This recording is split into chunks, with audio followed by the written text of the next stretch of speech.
ne pas jouer pendant 80 ou 75 minutes et renverser la situation C'est vrai, en c'est 5 autre minutes. chose. Ouais, C'était très, très, très fort, mais ouais. bon, je pense que c'est peut-être le cœur d'enfant de l'époque que j'étais, heu l'esthétique, le côté, ouais, la dramaturgie, en fait. Je pense qu'il y a aucun match de l'histoire du football qui a été aussi, qui a été autant rempli de drame, quoi.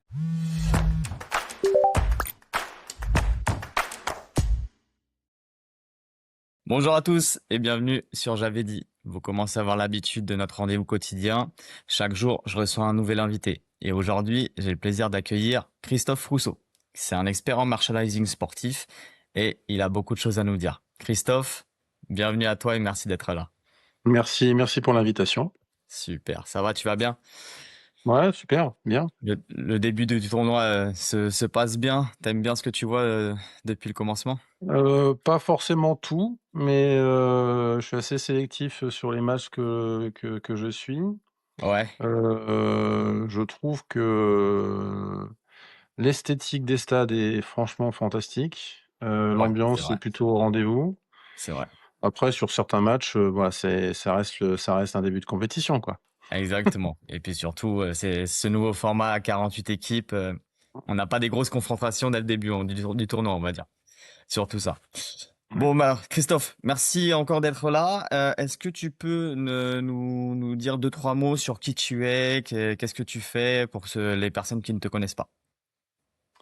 Voilà, bah, oui, tu m'as déjà présenté donc Christophe Rousseau. Je suis, spécialisé dans, tout ce qui concerne le développement de programmes, de produits dérivés, que ce soit au travers de ce que l'on appelle le licensing, donc la structuration de programmes de licence. Donc en gros, Ok. en clair, c'est de pouvoir, imaginer, une marque, de football ou d'autres sports, en déclinaison sur diverses catégories de produits et dans différents, canaux de distribution.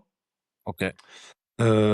Qui dit licensing, dit merchandising. Donc là, on est, sur, la définition des offres produits dérivés qui vont se retrouver, dans, les boutiques officielles, sur les sites officiels des clubs ou des fédérations ou des ligues. Ok. J'ai aussi une carte, sur la mise en place d'appels d'offres pour aller chercher le bon équipementier, pour les clubs ou les droits sportifs qui font appel à moi. Voilà, je négocie pour le compte des ayants droit, heu, allez, ce qui peut être le meilleur contre équipementier, voilà. À la fois en termes d'adéquation de marque et en termes de contenu financier et dotation équipement, voilà. Ok. Super. Et dans tout ça, toi, t'es attitré à un seul et même client ou tu n'as pas de frein là-dessus? Non, non, non, T'as non, pas de non, contrat non, c'est assez, d'exclusivité? non, non, Ok. ça fait presque 30 ans que je suis monométier et donc forcément, de par la durée, avec une appellation d'expert. Mais oui, ça fait 30 ans que j'évolue dans le merchandising du sport, essentiellement dans les sports qui sont pratiqués, enfin, professionnellement en France. Ok. Numéro 1 football, numéro 2 rugby. Et Ok. ensuite, ça peut être, des sports ou, des entités, comme le comité, le CNOSF à une époque où, j'avais remis en place la marque Allez les Bleus. Ok, trop bien. Heu et là, actuellement, je travaille sur un projet d'une nouvelle compétition dans le monde de l'équitation, un nouveau projet de ligue mondiale. J'ai Super d'autres sujets dans intéressant. le rugby, j'ai d'autres sujets pour des clubs de Ligue 1 qui font appel à moi, soit pour, du management de transition, sur cette fonction, mais au-delà de ça, sur l'ensemble des revenus B2C. Donc Ok. ça inclut aussi, ce qu'on appelle le food and beverage. Et en fait, de plus en plus maintenant, en fait, j'élargis le merch, ou le licensing ou l'équipementier à comment on améliore la fan expérience, quand on est un fan, quand on arrive dans un stade et comment on peut, passer un bon moment et consommer forcément. Le but, c'est Ouais. aussi, de faire consommer les fans. Pour que ça tourne, effectivement. sur la partie, oui, grand public, c'est-à-dire, oui, vendre plus en boutique, définir une offre un peu plus, qualitative, structurée ou large, concernant le F&B et faire Mmh. que, le fan n'aille pas forcément au stade uniquement, pour aller voir un match de foot ou un match de rugby, mais aussi pour une ambiance ou, passer un bon moment comme on pourrait le prendre au cinéma, voilà, ou OK. ailleurs, ou à un Il concert. y a OK, mais il y a toute une stratégie aussi marketing qui est derrière quand Ouais, même. Ouais, ouais, ouais, voilà. OK, super intéressant. Et c'est qui aujourd'hui tes plus gros clients? C'est pas si c'est pas indiscret? Ou si tu peux le dire? Les plus gros clients pour l'instant jusqu'à mon avis, mars 2027, c'est donc cette Future League, qui s'implante, qui est créée par des Américains, par des financiers américains, OK. donc dans l'équitation, dans le saut d'obstacles. Je travaille également avec Live Golf, donc la compétition concurrente de PGA qui est un petit peu en tourmente actuellement, mais bon, le plan retail a été adopté pour toutes les compétitions jusque septembre 2000, cette année. OK, top. Là, je vais commencer une mission pour un club de Ligue 1, mais je peux pas le citer. OK. Heu, pour, heu, Pas de pour, problème. heu, pour travailler sur, ce que je te disais sur la partie, refonte de l'offre et de l'approche, à la fois fan experience et B2C. Trop bien. Et c'est déjà pas mal. Ouais, bah Et oui, après c'est déjà après j'ai beaucoup de après boulot. j'ai un peu je suis un peu éclaté sur D'accord. d'autres missions qui me permettent, en tant que consultant, de manager mon temps et de délivrer les missions sur lesquelles je suis engagé. Voilà. D'accord, top. Mais uniquement en France, tu fais pas d'international? Ah non, je fais surtout de l'international. Ah, surtout international. OK, En fait, mes justement, mes ce que mes je mes mes mes mes plus gros clients sont américains, en fait. OK, d'accord. OK, super. D'accord, trop Mmh. bien. Trop bien, trop bien. Moi, ça fait, une large palette, on va dire. Un peu sur beaucoup de choses à la Oui, fois. oui, oui, après, pourquoi, tu me poses pas la question, mais pourquoi, plus international Mmh. que franco-français? Mmh. Étant donné que j'ai un rôle de consultant, la culture, en tout cas française, sur, le consulting est assez compliquée. OK. Il n'y a pas cette culture de faire appel à des experts pour restructurer, donc en fait, c'est toujours, une question de trop cher ou en tout cas, on n'a pas besoin d'eux et cetera. On peut faire mieux enfin nous-mêmes. C'est culturel, tu Donc en penses? fait, ouais, je pense qu'il y a une partie culture, mais c'est au-delà du conseil dans le sport, c'est l'ensemble du consulting sur tous les secteurs d'activité. Il y a le français n'aime pas les consultants, on a l'impression que c'est des gens qui prennent de la marge, en fait, alors qu'ils sont plutôt là C'est pas pour en super. créer. Ouais, Mais donc je pense qu'il y a un problème culturel et puis il faut pas se mentir, le football français est pas forcément, en bonne situation financière pour beaucoup, c'est vrai. beaucoup de clubs, si ce n'est C'est vrai. pas, l'ensemble Une sauf un. majorité, ouais. Mmh, mmh mh. Donc allouer un budget pour un externe, ça peut être des discussions très, très, très, très longues, voilà. OK, je vois ce que tu veux dire. Mais OK. c'est Il y pas a c'est pas pessimiste, hein, c'est juste un constat. Après, il faut se battre c'est ça, c'est ça. et convaincre. On va Mais espérer c'est que c'est vrai que c'est ça se vrai que développe bien. c'est beaucoup plus simple avec des anglo-saxons où en gros, dès lors qu'ils ont, identifié un besoin d'expertise, Ils vont je chercher, dirais que à l'externe. la négociation du temps passé et des honoraires, se discute bien évidemment, mais c'est Ouais, pas c'est c'est pas pas comparable. c'est pas le chat qui se mord la queue, quoi, voilà. Ouais, OK. Bah, c'est super intéressant, super intéressant. Bah, écoute Christophe, merci beaucoup pour cette mise en lumière de ce que tu Mmh, fais. Il y a tu es sur beaucoup de sujets à la fois et c'est vraiment, vraiment intéressant justement. Et pour le lier au football, mmh, aujourd'hui on est là pour, parler de ça, de ton métier par rapport surtout au foot parce qu'on est en plein dans la compétition. mmh. C'est pour parler coupe du monde, c'est quoi, toi je pense que tu es vraiment on en a discuté un petit peu avant et tu es un passionné de football. Donc, c'est quoi ton plus grand souvenir lié à la Coupe du Monde, de ton point de vue? Après toutes les compétitions que tu Bah, as suivies? ce que j'ai déjà partagé avec toi, il y a pas très longtemps. C'est que, hem, bon déjà ça va placer un peu, ma seniorité. C'est à la fois un moment hyper douloureux, mais aussi un moment qui pour moi, j'ai pas construit un peu mon approche, du football et ma carrière Mmh. professionnelle, mais c'est, c'est la demi-finale, France-Allemagne en 82 à Séville. OK. Parce que je jouais au football, j'étais stoppeur, enfin, ouais, c'était mon sport. Après je suis passé au rugby, mais j'ai vécu ce match-là en Allemagne, en colonie de vacances en Allemagne, et en gros le scénario, la dramaturgie, tout fait que pour moi c'est le plus grand match de tous les temps, en fait.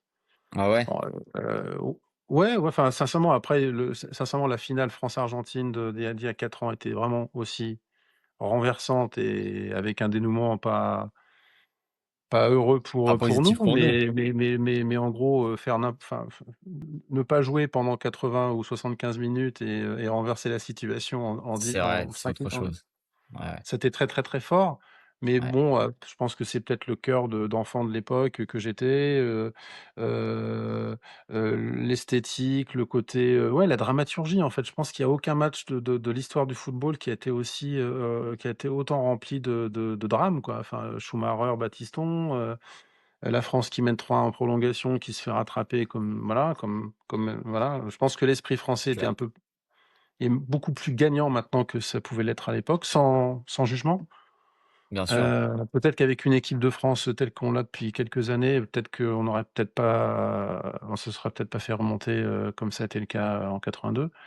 Mais ouais, c'est 82, donc c'est à la fois un moment douloureux pour l'équipe de France, mais aussi un beau moment parce que moi ça a construit mon amour du foot et le fait que rien n'est écrit d'avance et que rien n'est gagné jusqu'à la fin Exactement. et que même C'est le le meilleur football. joueur sur le terrain ou l'un des meilleurs joueurs sur le terrain peut rater un penalty et voilà quoi. Enfin donc enfin c'est, non, enfin voilà, donc voilà, c'est long, mais OK. voilà, ben voilà la Ouais, non, réponse. non, mais c'est ça qui est pas c'est ça qui est beau, qui est passionnant justement avec le football et c'est pour ça que j'aime bien poser cette question parce que en fonction, bah, de l'époque où Et tu as vécu, de ton enfance. pour la petite histoire, Ouais.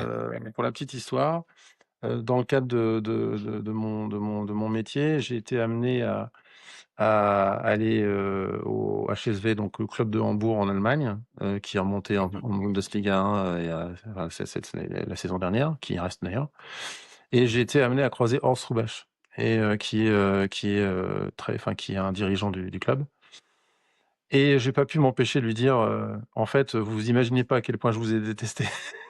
Ah ouais, tu m'étonnes. Mais bon, il savait que j'étais français parce que je parle allemand comme un Français, Ouais, mais en fait, il a compris ce que je veux dire. Je fais: «Oui, vous pouvez pas imaginer à quel point je vous ai détesté parce que voilà, vous m'avez fait pleurer, quoi, en fait, c'est lui qui met le penalty, qui la gagne, en fait, et ouais, comment j'ai détesté ce joueur. Bon, c'était une montagne, hein. Bon, il est un peu plus vieux maintenant, il fait moins montagne et puis peut-être que j'ai grandi, il est moins impressionnant. Mais voilà, je lui ai dit les yeux dans les yeux, en fait, voilà. Et on a rigolé ouais, après, c'était non, mais vraiment, c'est enfin, top. c'était pas voilà. Trop bonne anecdote, ça déchire. C'est trop Mmh. bien. Ouais, bah oui, bah, en fait, c'est là que tu te rends compte des choses, Je c'est que pense pas que voilà, j'aurais bah été aussi bienveillant avec Schumacher si j'avais croisé, mais bon, voilà. tu m'étonnes, non, trop bien anecdote. Mais c'est ça qui prouve que voilà, ça reste un sport. Ça reste un sport malgré toute la passion qu'on y met et toute la joie et toutes les sensations que ça nous procure. Au final, voilà, c'est que du sport et c'est que de l'amour pour le ballon rond au final. Et tu m'as dit que c'était en quelle année ça, 82? 82, ouais. Enfin, je pense que, 82? Bah, il y a beaucoup de tes viewers qui étaient pas nés. Moi, je l'étais, j'avais 11 ans. moi de même, hein. Voilà, donc voilà. Non, mais c'est ça qui est beau avec justement et de partager ça avec des invités, c'est que bah avoir cette approche et ces visions du foot qui traversent le temps, c'est grave intéressant. Et si Mmh. je devais te poser la question, c'était pas ce que je voulais te poser de base, mais comme tu portes un œil particulier à cette équipe de 82, si tu devais choisir entre l'équipe de 82, de la France 82 et de la France 98, ce serait qui que tu trouvais la plus équilibrée, la meilleure? La plus belle, la plus, Ouais. enfin, 98, on a joué la Coupe du monde chez nous. On avait un Ouais, jeu qui était pas forcément séduisant, mais qui était structuré pour gagner avec un gros collectif. ouais, Mais je vais peut-être choquer, mais je préfère la 82 parce qu'il y avait 82. des individualités qui étaient exceptionnelles, quoi. Enfin, Giresse, Ouais, Marius Trésor, Bossis, Platini, forcément. Enfin, voilà, enfin, il y avait Didier Six, enfin, enfin, il y avait une génération de joueurs qui étaient hyper talentueuses c'est vrai, et c'est vrai. bah voilà, qui a pas su passer, enfin, qui a passé le cap en 84, mais un euro, c'est pas une Coupe du Monde. Ouais, c'est sûr. Est-ce qu'ils auraient gagné contre l'Italie en finale? Je sais pas, parce que les Italiens avaient une grosse génération aussi.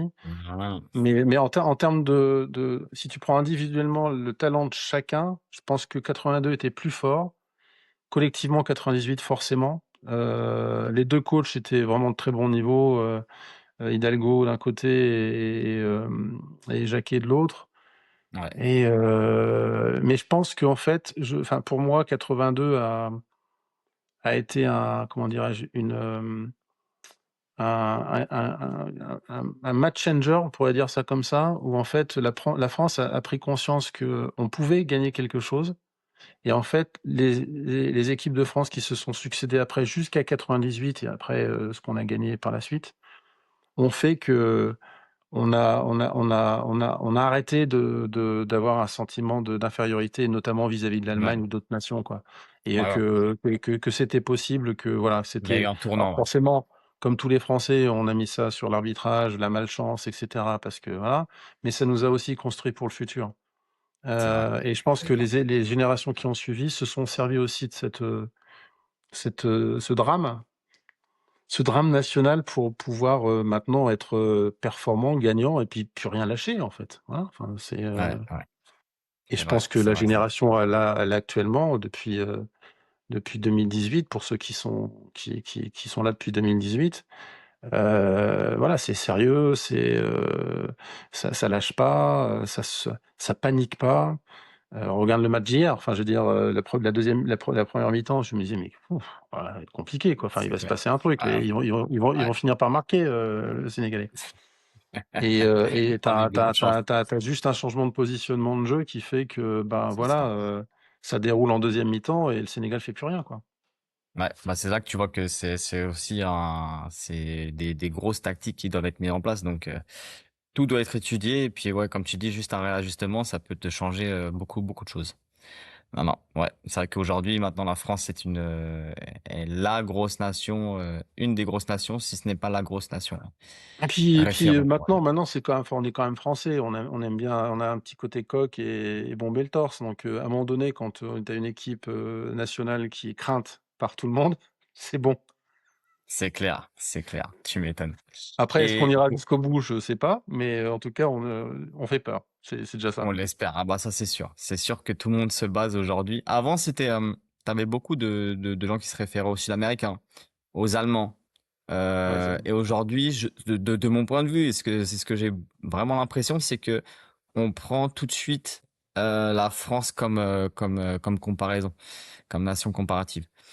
Donc c'est pour ça que je pense qu'il y a on est la nation favorite. Mais bon, on verra ce que l'avenir, on va pas parler trop vite, on verra ce que l'avenir nous dira, mais on espère ne le plus loin reprenons pas possible. nos travers de on a gagné, donc on est les plus forts. Oui, bien sûr. Le rugby, ça nous a coûté cher il y a 3 ans. C'est clair, Donc, c'est voilà. clair. Voilà, c'est une grande compétition et on sait très bien qu'il y a toujours des surprises. Donc, restons concentrés, restons focus. Ouais. Pour en revenir à ton expertise principale, si justement à travers ces compétitions, il y a toujours ce regard mondial autour des joueurs. Si tu devais me citer un joueur là que une marque, juste une simple marque ou juste un simple outil de merchandising explose juste avec ce joueur, ce serait quoi? Juste avec le simple fait que ce joueur fasse de la pub pour cette Bah, marque ou ce... pour moi, c'est Cristiano Ronaldo de très loin. Ok, De très, d'accord. très, très C'est loin. vraiment ta référence à toi. C'est pas ma référence personnelle, c'est factuellement, en termes de produits, pas uniquement Portugal, mais je veux dire de produits liés à CR7, la notoriété du joueur, le respect, l'image, et l'impact sur les ventes, oui, de très loin, c'est Ronaldo. Ok, Un cran super un cran intéressant. un petit peu en dessous, tu as Messi, Messi, ouais. et un cran très en dessous encore, tu peux avoir, des Français comme Kylian Mbappé. Mbappé, ouais.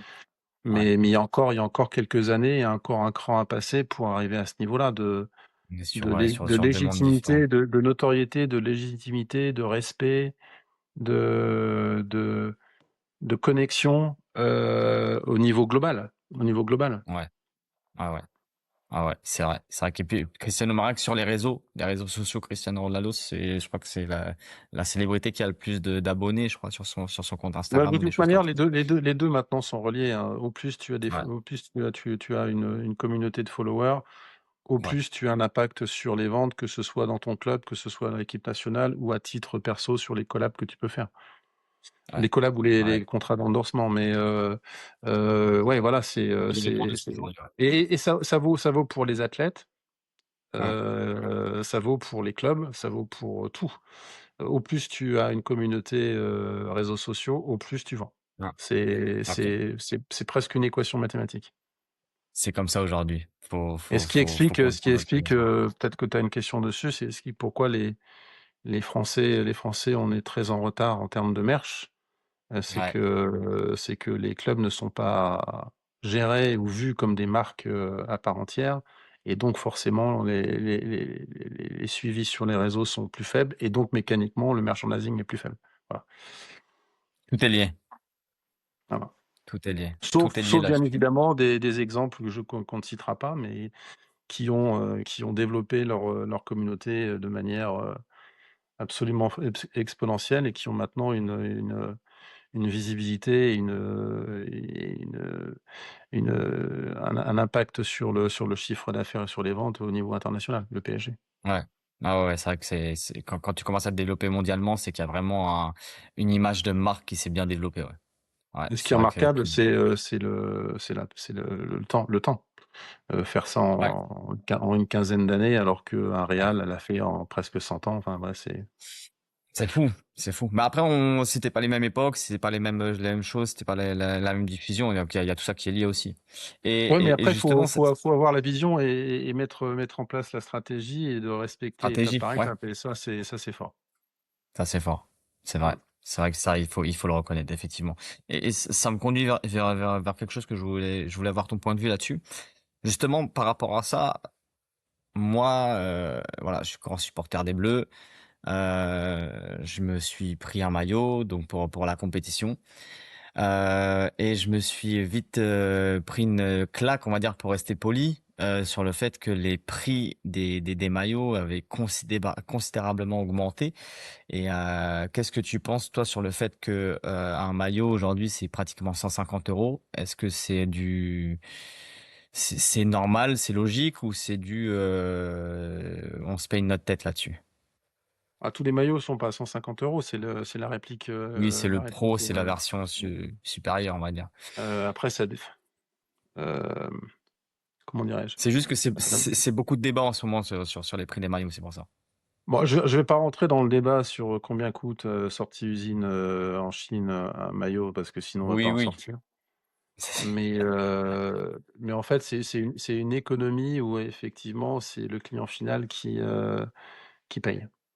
Le contrat équipe de France avec Nike, coûte, très cher à l'équipementier. Et il faut bien qu'il répercute, le prix de son partenariat sponsoring avec la fédération quelque part. Voilà. Donc, tu il y a en fait dans la structure des coûts d'un maillot, tu as effectivement les frais de publicité, enfin les frais de marketing, publicité, les coûts matières, les coûts de transport, qui ont augmenté aussi. Faut pas oublier ça. La matière, comme tu le sais, c'est du polyester. La matière, donc c'est forcément des produits, issus des hydrocarbures, donc la matière a augmenté également. Ouais. Et puis à un moment donné, moi j'ai connu une période où les maillots étaient plutôt aux alentours des 50-60 € il y a encore une quinzaine, vingtaine d'années. Mhm. Tu as le fruit de l'inflation, de quelques pourcents, sur 15 ou 20 ans qui fait que, bah, mécaniquement tes 50 ou 60 € sont doublés, sur la période. Donc en gros, ce qui valait 50 € ou 60 € en 2000, voilà, c'est devenu 100 ou 120 € de fait, voilà. Ouais. Et puis il faut aussi noter que, enfin dans le prix, tu as aussi les redevances que doit verser Nike, à la fédération, voilà. Mhm. Donc tout ça fait que ça coûte plus cher qu'un maillot que tu pourrais retrouver, sur un club amateur ou un club de Ligue 1 ou, de Ligue 2, quoique les prix sont Bien assez sûr. proches. Mais Ouais. maintenant les maillots sont presque un, comment dirais-je? Un produit, d'identification des gens, d'appartenance à une communauté, là en l'occurrence un pays, une communauté club et cetera, et de plus en plus est un produit lifestyle. Et si tu compares par rapport à d'autres produits lifestyle, d'une marque, de prêt-à-porter ou sportswear ou fashion et cetera, 100 € au final, c'est dans ton échelle de prix, quoi. Ouais. Ouais. On est Voilà. sur la même chose que si tu Après, tu fais as quand même de la broderie, tu as quand même tu de la valeur ajoutée. Maintenant, oui, quand on sait ce que ça coûte sortie usine, on peut penser que c'est violent, que c'est Ouais. pas justifié et cetera. Mais il faut pas Ouais. prendre uniquement le produit pour le produit, il faut mettre aussi, tout le marketing qui est en face. Demain, la fédération est moins gourmande ou en tout cas demande moins de fees ou de redevances à Nike. Potentiellement, ça pourrait baisser, mais c'est pas le sens du business et c'est pas le sens du Ouais. partenariat. Voilà. Ouais, ouais, je comprends. Ok, bah je t'écoute, merci pour ta vision des choses. Ok, et Christophe, du coup, j'avais une question aussi sur ce nouveau format par rapport à la compétition là, qui a 48 équipes aujourd'hui. Je repars sur des questions niveau coût, hein. Euh, Est-ce que c'est vraiment quelque chose qui va servir, on va dire, aux aux nouvelles fédérations qui sont présentes? Ou et aux marques qui sont représentées par les fédérations, ou c'est juste la FIFA qui profite vraiment de ce nouveau format? C'est qui est le plus gagnant dans l'histoire? Bah, les 2. Ouais. C'est du Les 2, gagnant-gagnant vraiment à de tout point de vue. la FIFA en tout cas sur une compétition qui a lieu dans le marché le plus mature en termes de marketing du sport, qui a des niveaux, de prix, que ce soit au niveau des hospitalités, au niveau du ticketing, enfin l'ensemble du marché, prend 20 à 30 plus parce que le marché américain est beaucoup plus mature. Donc les gens se plaignent que les prix de billets sont excessifs.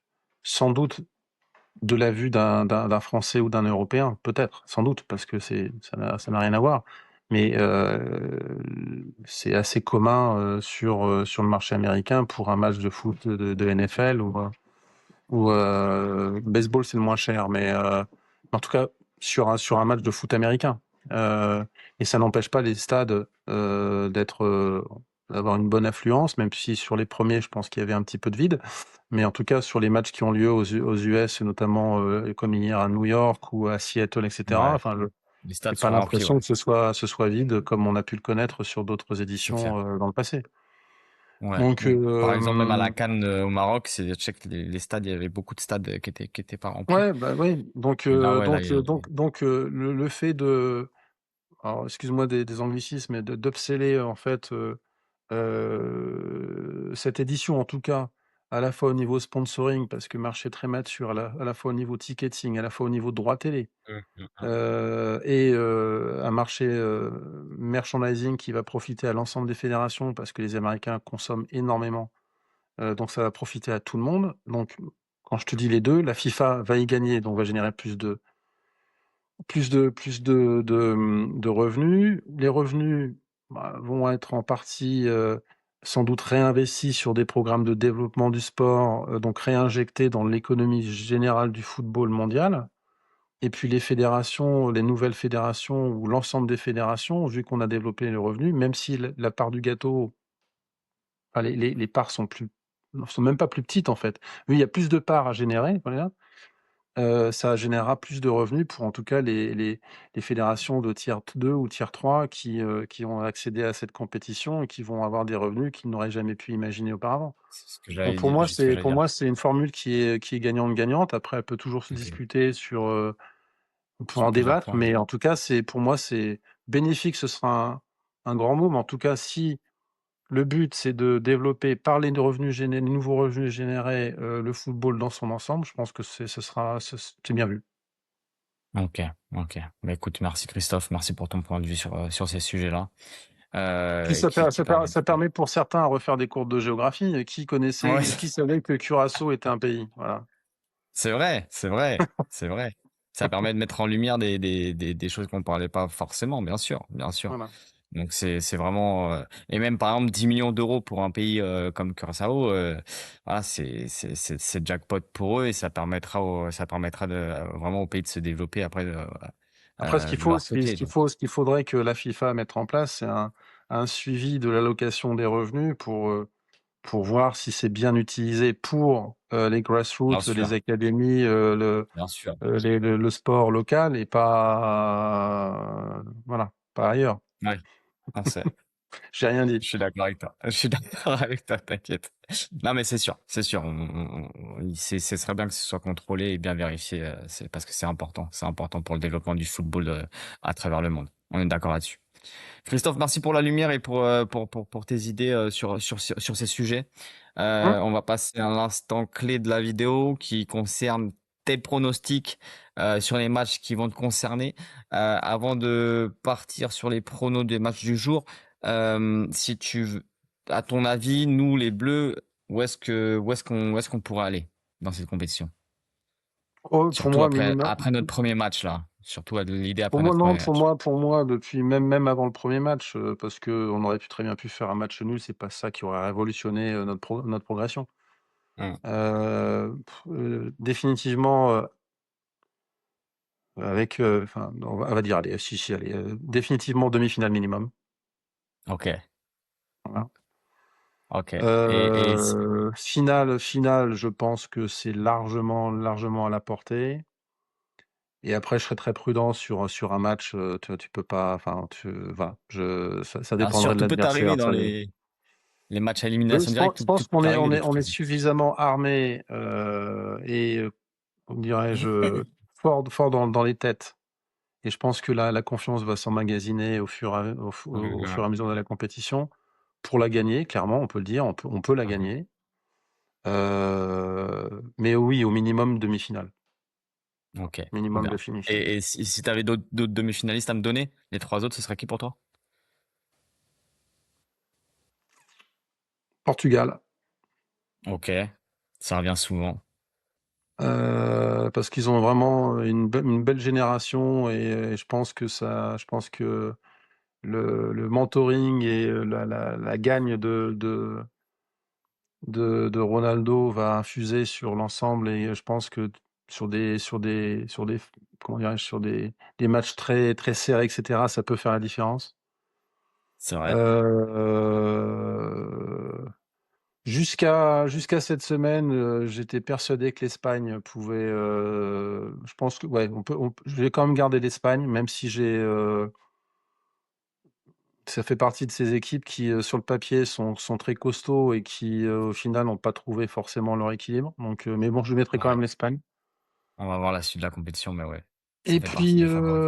donc, France, Espagne, Portugal et puis, alors sincèrement, je mettrais bien une équipe surprise, que personne ne voit, mais, Ok. je pense que beaucoup vont te dire, Brésil et ou Argentine. Mhm. Moi, je mettrais les Pays-Bas. Ok, ok, intéressant. C'est vrai Mmh. qu'on en parle très très peu. Après, ils ont fait pas forcément un top début Non, de mais tournoi. Bon, ils ont un super sélectionneur. Je pense qu'ils ont aussi pareil une génération qui va passer la main mais qui c'est un bon équilibre et je vois bien les Pays-Bas dans le carré. c'est une surprise. Et, C'est une et à la surprise. rigueur, si je devais remplacer l'un des quatre que j'ai cités, je mettrais, allez, alors voilà, mon 4 définitif, France, Portugal, Pays-Bas, Brésil.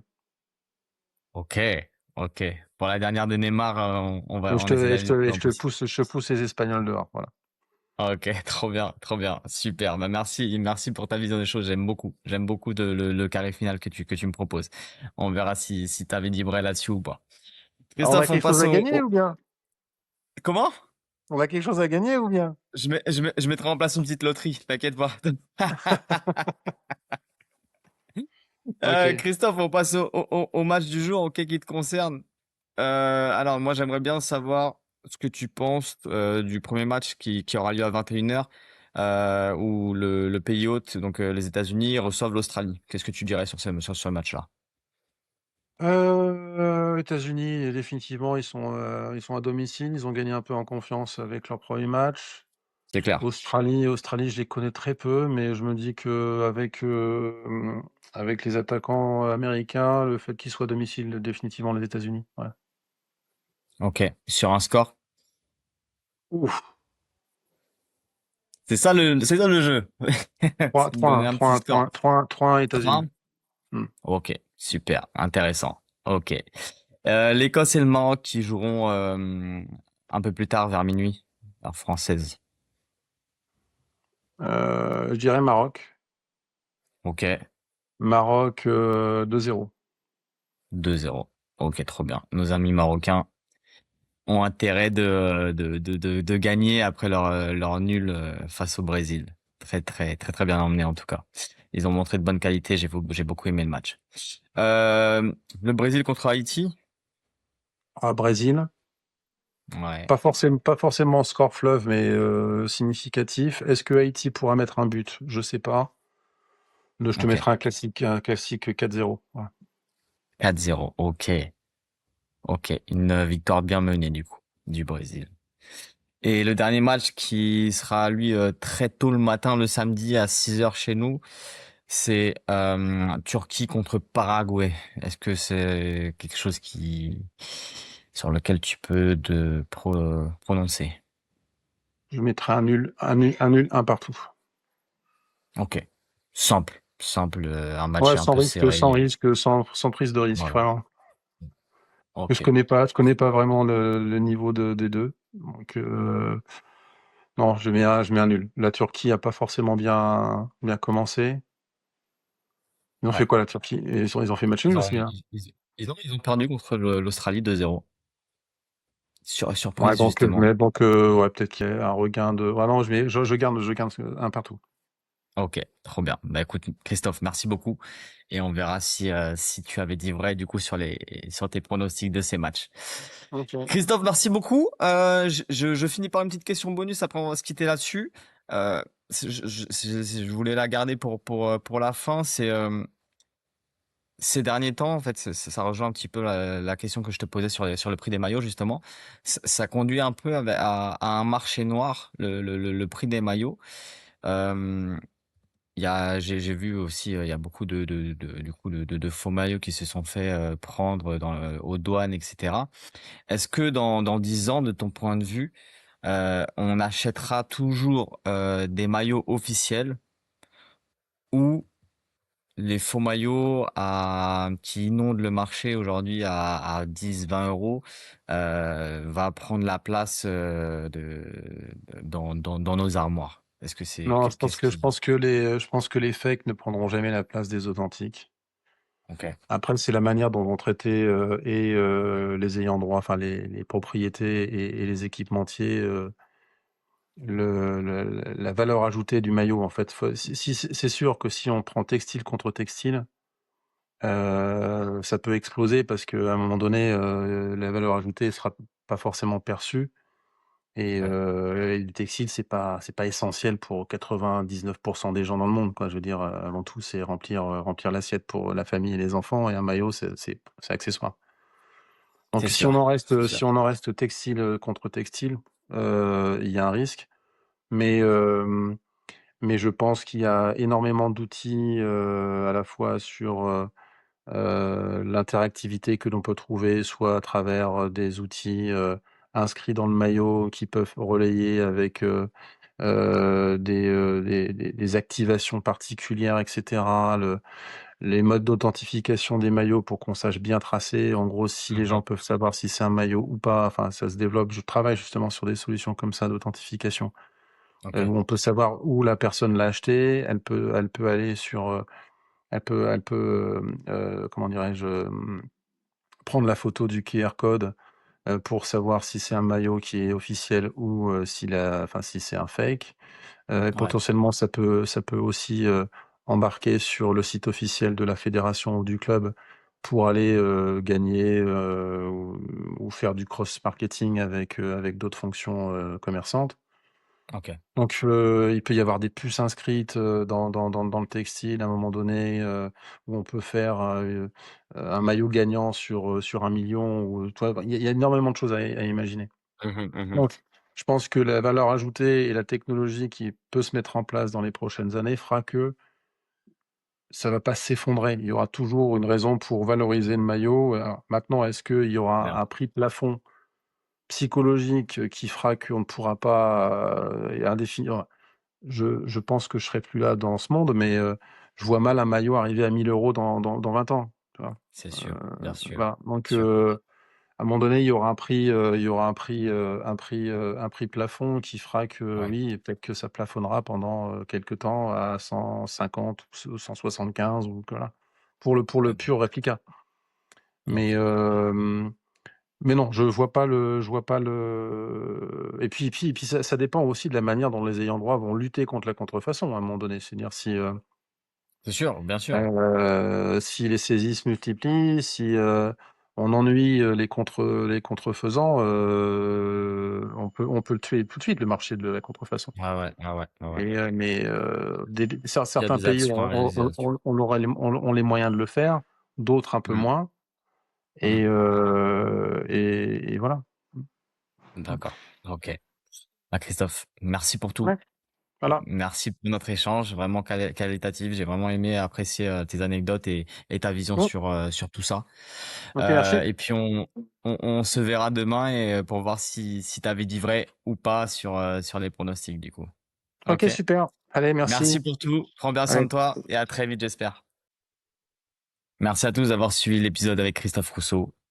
Il nous a donné de belles anecdotes sur son métier, sur sa façon de faire, sur sa vision des choses autour du football. C'est très passionnant, très enrichissant. Nous, on se donne rendez-vous demain pour un nouvel invité, un épisode assez spécial. Je vous laisserai aller checker ça. Donc, abonnez-vous, likez, partagez, et on se retrouve demain pour savoir si nos invités avaient dit vrai ou pas. Bye bye.